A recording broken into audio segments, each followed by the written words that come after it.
Things consulting firm based in New York that helps other firms, kind of streamline their workflows and find other innovative ways to increase productivity, efficiency. She is a graduate of the University of Michigan, and she's the best-selling author of books like Why Simple Wins and Kill the Company. So without further ado, Lisa, take it away. Great, thank you. Thanks for the kind introduction. I am really pleased to be with you all today. I know you guys are completely time-starved, in the middle of all kinds of stuff, and I've got to make it worth your time. So I'm going to make this 30 minutes engaging, powerful. You'll learn something new that you can apply both to you personally in school, and that ideally you can take with you for the rest of your life, because that's the goal. Is we want to really help people, what we call build T-shaped people. You're learning a lot of subject matter expertise in school, and we want to build the top of that, which are your power skills. And those are things like creativity, innovation, creative thinking, agility, and resilience. So I'm going to share my screen right now. Hopefully I have the ability to do that. Let's see. Cool. One second. Okay. Hey guys, if those of you that I can see on camera, can you just give me a thumbs up if you can see my screen? You got it? Okay, cool. All right, so here's what we're going to do. We are going to talk today about igniting innovation. And I'm going to do this based on a lot of the content that was from my book called Kill the Company. And the idea in Kill the Company was, how do you take a really provocative look at being innovative versus just the status quo stuff that we do every day? So it's designed to be provocative and get you to embrace change and think differently. What you're going to learn today is really three things. One, how to detect change and the implications of change, and they're typically not what you think. The second is what holds you back from change, and it's very human things. And then the third thing is, how can you start being more innovative and embrace change? Because it's the one thing that will be constant in your future. And I think that these will be some really good tips that'll help you go through those storms. So what we're going to do is we are going to interact. And what we are going to do is we are going to use something called Menti.com. So do me a favor now on your phones, okay? Open up your browser and go to Menti.com. Many of you might have used Menti before. It's super cool. And we're going to start by asking ourselves a poll using the code at the top of the screen. So type in that code that you see at the top of your screen into your browser on Menti. It's 396638.9. And give me the answer to this question. How good are you with change? How good are you really and honestly with change? You hate it? You're pretty good? You're very good? Bring it on. Let's see what people say. Okay, I hate it and pretty good are in the lead right now. That's good, because that's why you're here, is to learn how to do it. I'll just let a couple more come in here. Okay. So the few more people that are joining us, remember, go to Menti.com and you're going to type in the code that is at the top of your screen, and I'll remind you again to do that when we get later in the presentation. So most people hate it. That's interesting. I'm glad you're here. That's very human, because we are designed to resist change. We like to be in homeostasis because that's where we protect ourselves in both our brainstem and our limbic system. I want to kind of move you up this chain and get you to the point where you're like, bring it on. I'm not scared of it anymore, and I know how to handle it. So what I want to do is I actually want to play with you right now. If I can advance my slide here. I want to play with you a futures game. My background is that I teach futuring and innovation. It's actually not called futuring, it's called foresight. And foresight is the studied look at how change happens. So this game I'm about to play with you is what we do with our 101 students. And it's designed to see how well you can detect signals of change on the horizon. Here's how it works. I'm going to read a headline from the future that may or may not be true. When it's time, I'll launch a poll, and you have to tell me whether you think it's true or false, and then I'm going to reveal the answer. So everyone get your phones ready. I'm going to give you the first headline. I'll explain it, and then I'll let you vote. Okay, here it is. So right now, Fitbit, the company, has designed 50 special versions of its Fitbit in partnership with Netflix in the UK. And here's what they're doing. The people that get these specially outfitted Fitbits are now able to track their emotions. So, you know, Fitbits usually track locomotor activity, sleep activity. This is designed to detect your emotions. So anyone that's wearing their Fitbit, when they open up their browser on their laptop, on an iPad, on their phone, on their TV, and they open up Netflix, Netflix is going to recommend movies based on how you are feeling at that time.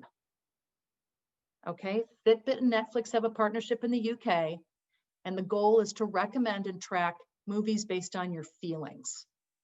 True or false? Totally true, completely false. Let's see what everybody says here. True. I think your slides are frozen. It's frozen? Yeah, the slides are not moving, it seems like. Oh, let's see. Can you guys see the results? You might have to reshare your screen to where it shares your entire screen. Hold on, you guys. How's that? Perfect. Okay. Well, ta-da, here's what we have so far. 11 people think it's totally true. 3 think it's completely false. Here are the results. It's false. It is absolutely not true. But what's interesting about it is most people will say that it's true because they think of the possibilities. So here's what I want you to take away from this challenge. The people that answered false might be a little skeptical, right? They think about stuff and have a healthy protective habit before they dive in. People that think it's true tend to suspend judgment. They've heard about something like it before, they think it's possible, and so they go all in. The idea with detecting change is not to take it too literally, but understand the implications of what could happen with something like this. So let me show you what I mean. There's a lot going on right now, guys, with emotions and wearables. That's the next big frontier. So it's organizations in oil and energy that are using wearables to put guys on oil rigs so they can not just have people say they did the safety check, but actually record and show how they did the safety check. It's the same thing with Amazon and warehouses. They're outfitting their pickers that go through the warehouses manually, not the robots, and they see where their eyes hit on the shelves so they can place things in the warehouse faster to move the inventory and fulfill your orders sooner.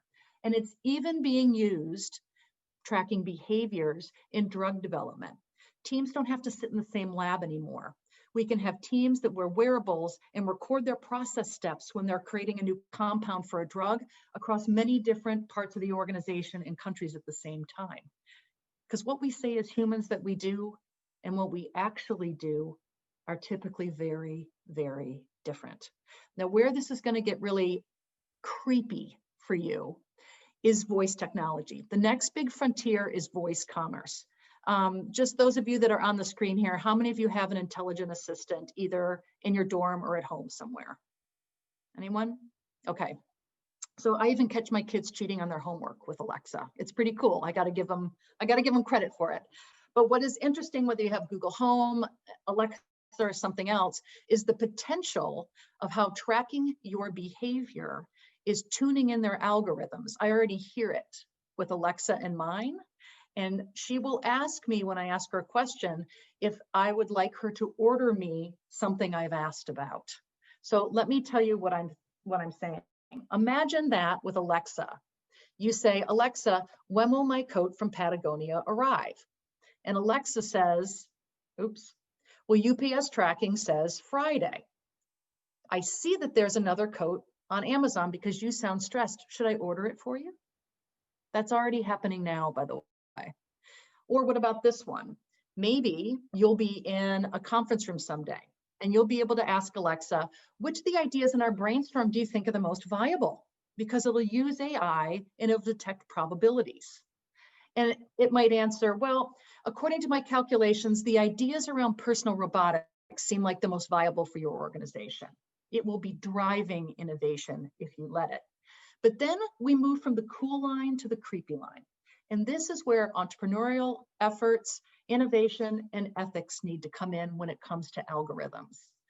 Maybe what will happen is that someone will come into a conference room, right, or an auditorium and say, who was in this conference room last? What were they talking about? And Alexa will have to decide how to answer. Maybe she'll answer, why are you asking?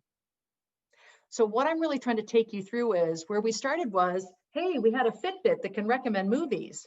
And where we took it to was overhearing people's conversations that were meant to be private. So what I want you to think about with this is, in the future, you're going to learn a lot about behavioral tech. And I want you to think about the implications of it when you see it. It's going to improve the experience of the jobs you have with customers and employees. It's going to impact your life. But what concerns will it also raise? With innovation, there's always a cool and a creepy line. Okay, let's do another one. I'm going to give you another headline and let's see how well you do. All right, here's this one. BMW has partnered with USC to create a car with over 300 sensors. The car is specifically designed to make drivers healthier. That's its purpose. So what I'd like you to do is now vote and see if it's true or false. For those of you that have just joined, you go to menti.com if you want to participate. Menti.com on your phone and enter in that code at the top of the screen, and you can join us and vote accordingly. The code 3966389. Is this true or false? BMW has partnered with USC to make a healthier car. I'll just allow for a couple more votes and then I got to keep it moving. All right, everyone says it's totally true. Let's see if you're right. It's true. It's absolutely true. And of course, you guys have to know that you would never have two falses in a row. So of course it's going to be true. But what's really cool about this is the implications of this car. So let me show it to you. This is a Mini Cooper. It's named Nigel, and it was developed at USC with over 300 sensors with the specific partnership of trying to make the car do more than just drive. And that's what you need to think about is, this isn't about a healthier car. This is about new partnerships. This is about what can cars do other than what they do now. When you get into this car, for example, here's what happens. When you sit down, the sensors will detect how much weight you've lost or gained since the last time that you drove the car, which is terrible. When you put your hands on the steering wheel, it will detect your heart rate. And you'll be able to tell and track and monitor your heart rate, how it goes up and down in different situations. Does it get more anxious, and do you get a higher heart rate when you pull into your parking space at work, or when you come into your parking lot at home, or when you go into the parking lot at school? And what does that tell you? It also has sensors in its vents, and it can detect when you're going into a more polluted area, and the GPS can reroute you to a healthier route, right? So this isn't about sensors and healthier car. There's a much bigger implication with this. And what I love about this is anytime I meet with a pharmaceutical company, I'll tell them, where do people usually take, where do they spend most of their time? And people typically, before COVID, would spend a lot of their time in transit. And so we talk about, what if you could put medicines, so people could have better intake of their medications, into cars, and everyone would laugh until it happens, right? And next time you get your BMW, maybe it's going to be brought to you by Pfizer, right? If it's absurd, it's probably going to be true. So here's what I want you to think about. When you hear about change, what does it really mean? And when you think about, in this instance, like if I was talking to executives, I'd say, hey, so what is your company going to be doing in 10 years that it doesn't do today, right? I want you to think about you in school. How is education going to be different in 10 years compared to how it is for you now?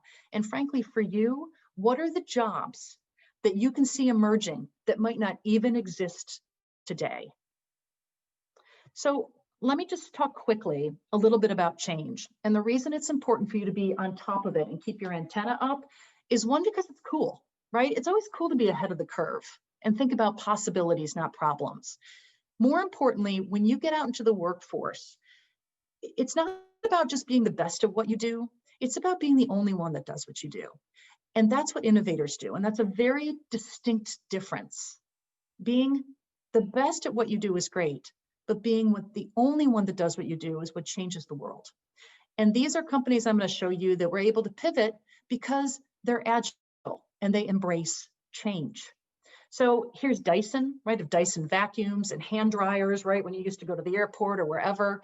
And he was able to pivot his manufacturing lines quickly from making consumer products to making ventilators for hospitals in the UK within a week. This is the Covent that he invented and started to manufacture. It's also people like ESPN. What do you do in a pandemic when there's no longer any sports to film? I mean, there's no more live activity. So where do you go from there? Well, you appeal to people's feeling of nostalgia and you start running the best of to create a community of people to evoke happy memories in sad times. Or maybe it's people like BMW who create a culture of people and they want to hire people like you as students, undergrad or grad, who can think like this in terms of possibilities all the time. BMW knows that in the future, that they possibly, whether due to climate change, whether due to manufacturing issues, whether due to condensing of cities, if people start moving back into cities like there were projections before, that there won't be enough room for cars. So in the future, if people can't own cars, and there are already cities in Europe where the city centers do not allow cars, maybe in the future they will not make cars. Maybe they won't be about driving cars. They're going to be about mobility systems or renting engine capacity. That is an entirely different way to think about your company, and it lets you come up with entirely new ideas. Google does the same thing. This is an interior of one of Google's campuses in Europe, where they have people dedicate 20% of their time and have a separate unit dedicated just to moonshot crazy ass businesses. Okay, so how do you become like this? First, you have to stop being like this. Here's the two things that you already do, unless you're not human, and you will do at work. And these are the traps I want you not to do. So one of the things that we value, and I think this is true for students too, right? More, not less. I have a son now applying to college, and believe me, as he's filling out the Common App, it's not about less, trust me, it's about more, right? So how do we actually shift our thinking though, when you get out of college, you get into work, that it's not about how much you get done, it's about what you're getting done. We have to shift from thinking about doing more, that's how busy work happens, I feel valuable because I do so much, versus less and meaningful. So that's a big pivot that's happening right now within organizations, is teaching people it's okay to do less as long as you're getting rid of stuff that was unnecessary. And there's a lot of that. The other thing is this trap of doing versus thinking. And I will bet every one of you does this. I do, and I run an innovation business. You get trapped in the dopamine hit of doing things. When you sit back and you think, and you take that space to actually relax, you feel like you're not doing anything. So how do we get it so we are okay being unbusy? I mean, when you think about it, when someone asks how you're doing, I bet most of you answer good or busy. So how can you change from doing to having time thinking? So this is really interesting. When I ask people when and where do they do their best thinking, very rarely, if I ask students, do they say in class? And very rarely, if ever, when I ask people at work, do they say in the office? Where they do their best thinking is when they're alone, when it's quiet, or when they're doing a task that doesn't take any memory, driving a car, riding a bike. How can you carve out more thinking time so you can do better things? Remember, people come up with their best ideas when they're alone. They build their best ideas when they're together. All right, how are you going to start thinking? I'm going to give you some techniques right now. Guys, forgive me, because I usually deal with big corporations. A lot of these are kind of phrased for corporations, but you can translate these for student too. So let me take you there, because these are all things you will do or can do now. Okay, so here's the first one. One of the biggest skills they're trying to teach in schools right now is curiosity. Because we have kids that are so, and students, by the way, this includes you, that are really concerned about the tests. I got to get the right answer. But you don't have enough time to be curious and really think about the gray areas. And what that means is teaching people to stop worrying so much about the answer and start worrying more about the question we're trying to solve.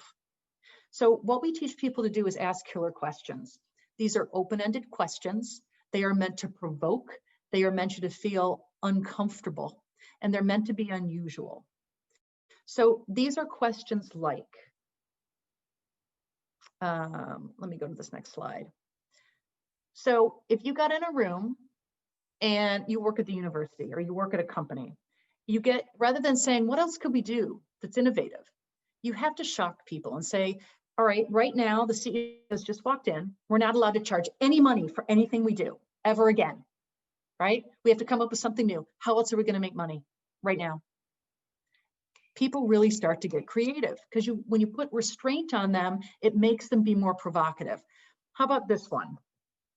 Here's another one for you. What question would you love to ask? And this can be your clients, employees, maybe it's your professor, maybe it's your partner, maybe it's a friend. What question would you love to ask, but you are too scared or embarrassed to ask it? This is a really great question for you as you are trying to figure out what you want to do with your life, where you want to work, what you'd love to ask the employer, what you'd love to ask a friend. Because when you write down the things that you're too scared and embarrassed to ask, that gets at the root cause or the feeling around what you're trying to get at. And the final one here, if you had to eliminate 25% of what you do every day, what would it be and why?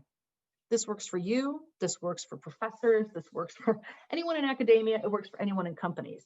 We are bogged down in mundane tasks. And when you get into the work world, you're going to want to imagine what you could do with the time that you spend sitting in meetings and drowning in emails all day long. You are not going to have homework anymore. You're going to have projects, and you've got to prioritize quickly. You will get quickly into the doing versus the thinking. If you had to look at your list right now, right, you're also busy. I'm busy. Why am I so busy? Write down a list of all the things that keep you so busy and force yourself to eliminate 25% of them. All right. So here's what I want you to think about. What killer question would you love to ask? Who would you love to ask it to? All right, it can be personal, it can be professional, it's up to you. All right, just a couple more. Another really great one that you can do in school with teams, that you can do at work, this is like probably the number one thing we do at companies, is something called Kill a Stupid Rule. When I ask, I'll be in front of an audience of literally 3,000 people, and I'll ask everybody, raise your hand if you have a rule you'd love to kill at work. Everyone's hands go, like feet and hands go up. Everyone just wants to get rid of crap. And so the question I always ask everybody is, well, why aren't you doing it? Like, who's stopping you? I don't know any boss that's like, no, please keep doing stupid things. We don't question the way that we work. We don't question assumptions. We don't challenge it because that's how it is. Someone must have put that rule in place for a good reason, right? That's how we've always done it. Well, maybe it's outlived its time. So if you could kill or change any two rules at work, at school, assumptions around your life, what would they be and why? And what's really important to think about, especially if you're doing this at work, or especially if you're doing this with a team, keep it in your sphere of control. Because if you start to come up with rules and things that are out of your control, that's like bitching up. You don't want to do that. You want to keep in your sphere of control, because those are things that you have the power. Those are the quick wins. You can get rid of them right now. Okay, now I'm going to give you two more. So another one you can do, and this is if you're stuck in a rut, right? A lot of people think they're in a groove and they keep doing things, but then they don't realize, God, I'm really not getting anything done. You're not in a groove, you're in a rut. And the problem is you don't know the difference because they feel the same. And what we will talk about with companies is they keep hitting their head against the wall, right? They can't overcome this one barrier. And it's two things are happening. First of all is the best thing I can tell you when you want to solve a problem is to break it into parts. We become overwhelmed because the problems are too big. Trust me, I do it all the time. Ask my kids. And what you need to do is break it into parts. And then what you need to do is you have to start thinking in terms of possibilities. So let me give you an example. We'll talk with, we work with HBO, and we'll say, give us a challenge that you think is just impossible. And they get, start with something stupid. And they'll say, it'll be impossible for us to ever have a productive status meeting. I don't know. You guys can think of one at school. And I write down all the things, the truths that are impossible. And they write down, We'll never make them shorter. We'll never have any action items come out of it. We'll never be able to have less than 15 people. We'll never be able to host it outside. I don't know. And then what happens is once people individually or in a team list the impossibles, they give it away to someone else. The idea with impossible to possible is always have a partner, whether it's another person or another team to give it away to, because this is a practice called cognitive distance. We are better at solving other people's problems than solving our own, because we always can tell other people what they're doing wrong, but we don't want anyone to tell us what we're doing wrong. So it's really easy. If you want to solve your problems, give them away. All right, and here's the last one. And this is just fun. I actually talked to a lot of teachers about this. These are really great icebreakers, or they're really good in terms of, frankly, changing your mindset. We are really good about being professional skeptics. Here's why this can't happen. But we need to start thinking about, well, what's the benefit if that did happen? There are a lot of people during COVID that might have been, with the exception of health issues, the best thing that ever happened to them and their business, because it forced them to think in terms of possibilities. I know people that are changing their life, their homes, their careers, because they never questioned problems before and they were never mandated to do it. Here's how this works, okay? I'll give you the funny example, but then you can do this with serious things. So you get people either in pairs or ideally threes. One of the people is the CEO and the other two are employees.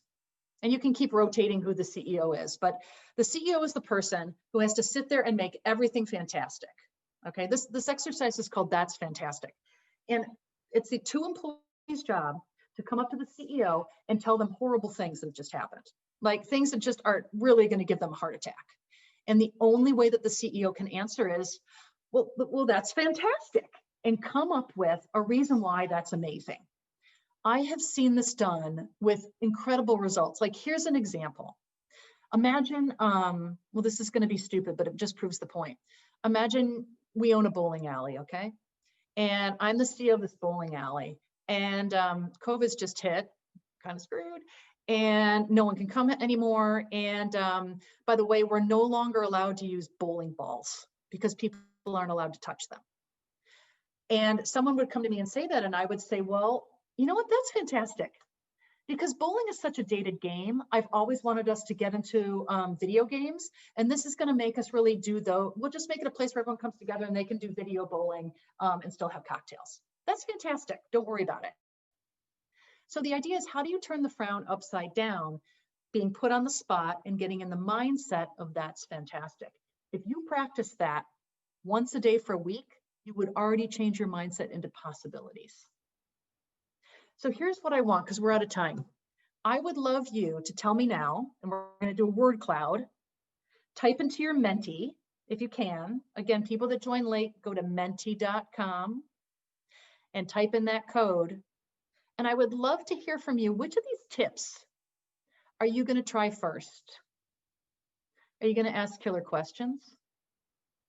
Are you going to kill stupid rules? Are you going to do that's fantastic?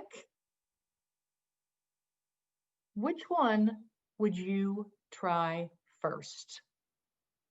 That's fantastic. Kill a stupid rule. Killer questions. We had impossible to possible. That was another one. Wow, that's fantastic is definitely getting the love there. Look how big that one is. Killer questions, reflecting, more thinking time. That's great. I love it. I love it. I think what's interesting about this is everyone does things differently. And the reason I'm saying that, I'm trying to get my Menti to work here. That's fantastic. Is too often when we're in organizations, we tell people to do something one way.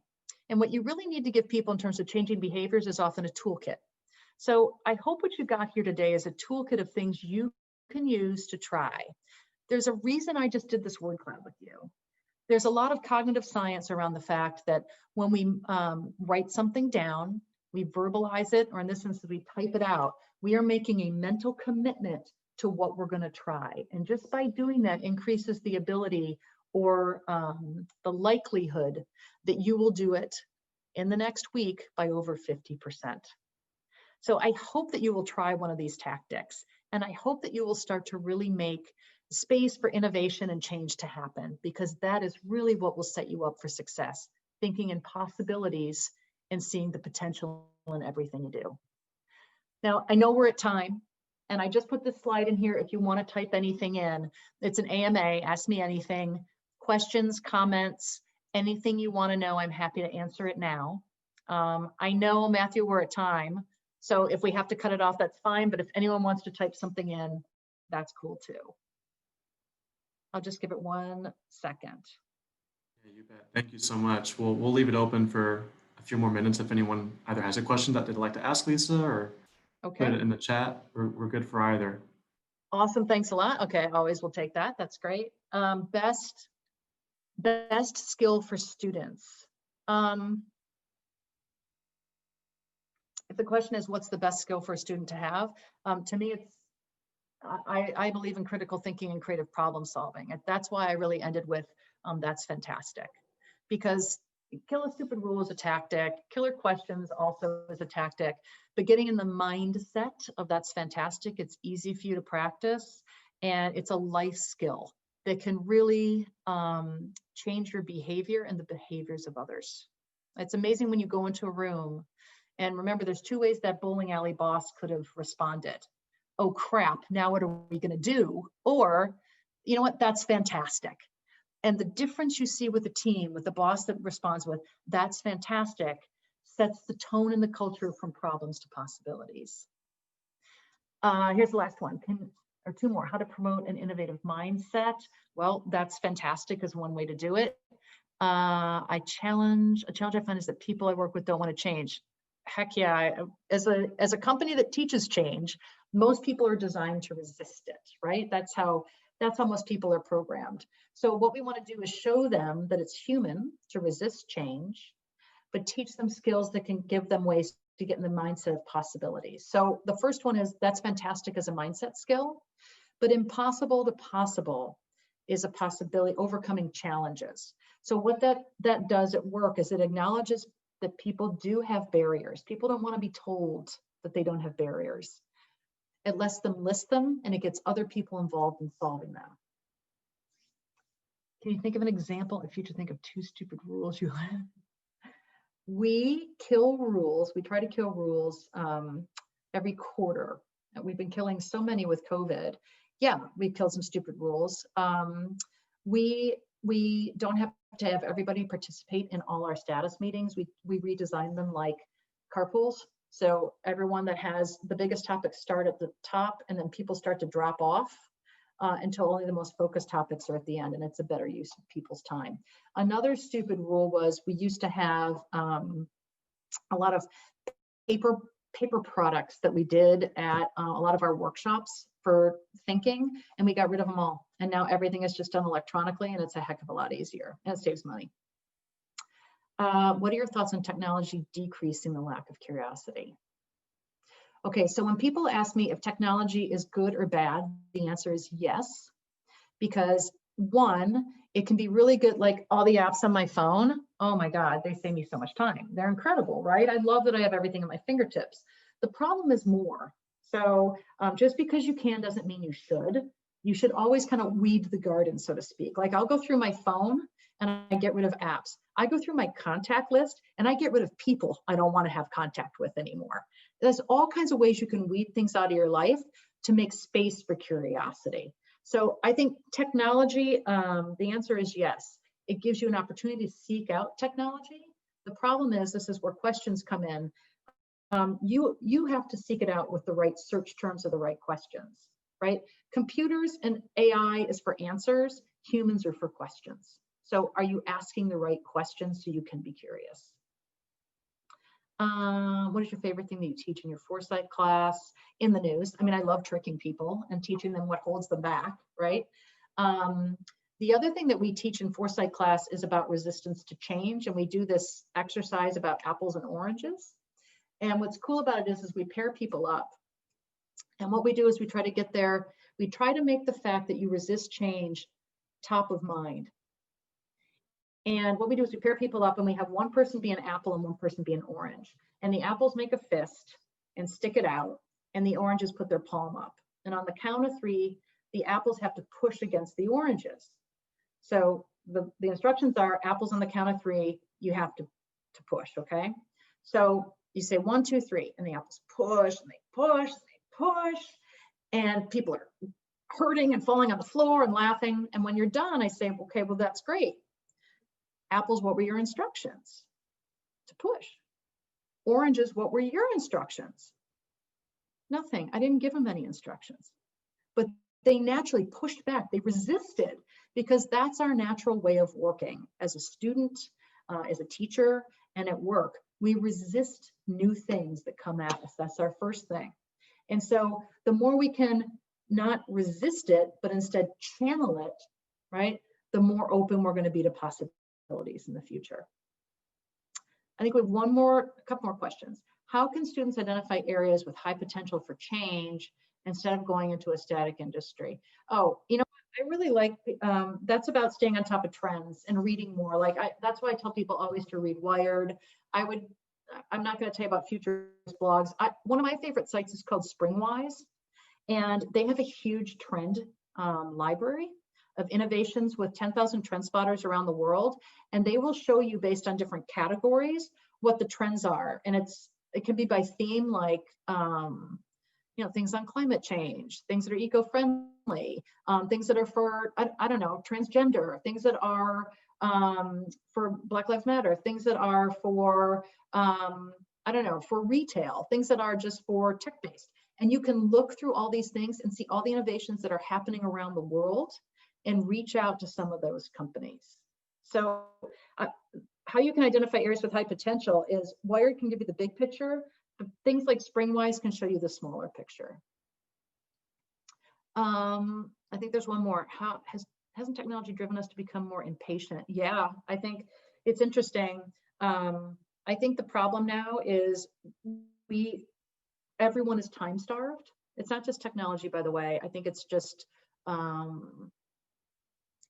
our default is to do more, not less, right? So in COVID, technology has enabled us to connect, but now we connect all the time. We're so productive, we don't know what to do with ourselves, right? There's no line between work and life anymore. It's just life. And so it makes us a little bit more productive, but it wears us out. And at the same time, it does make us more impatient. There's a joke I have that with meetings now, because people are just sitting in front of their computer, 30 is the new 60 and 15 is the new 30, right? People, a 60-minute meeting is like, it's mind blowing to them, right? They can't commit, their head's gonna blow up. But 30 minutes, okay, I can do that. 15 minutes, awesome. That I would much rather have 15 minutes as long as I can get stuff done. So yes, it's made us more impatient. And I think what we have to do is figure out how can we make time matter, because it's a non-renewable resource. What do I do right now to be in your position in a couple years? I would start taking some foresight classes. My people teach at University of Houston Clear Lake, because we deal with a lot of oil and energy firms. But I would look up I would look up foresight. I think that's awfully, it's academic. It's like getting a master's in science. But I also think you should just read up on innovation. That's what you do, right? You look into jobs that are about innovation and dealing with change. So if you start to explore that, and that's going to be probably more in tech and startups, that's going to get you into this kind of arena. I believe that if you really want to do some inventive things, you know, go with some of the smaller startups and entrepreneurial things, but there are really cool entrepreneurial groups and labs within big companies that are a great way to get your start. I think that's it for our questions, guys. Lisa, thank you so much for joining us today. Everyone give a little emoji, round of applause. Thank you. That was fun. That was fun. Cool. And you know what we'll do? I'm sure you guys, if you were recording it, great.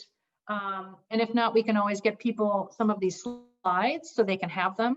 And I really hope, see, I would love to do more with students. I just think it's so great. You guys are the future and you're the potential. I hope you'll try one of these things, because what you do matters. I think this generation is just killer and is really about solving the bigger problems better. And we need it. We need it right now. So I hope you get out there and you start just like thinking in terms of possibilities, because there are so many things that need to be fixed. Big ocean out there. Big ocean. It's cool. Thank you so Lots, much. lots of good stuff to do. Lisa, thank you very much for your time. Thank you guys for joining. We will be having more speakers coming up, so be on the look for an email from us. Thank you, Lisa. That was awesome. Oh, good. I'm so glad. And I hope it was useful for everybody. I hope you enjoy the rest of your day. I know time's a non-renewable resource, so go to it. We already ran over. Thanks, everybody. Thank you. Have a good day, everyone. Bye. Bye. Good luck, everyone. Thank you.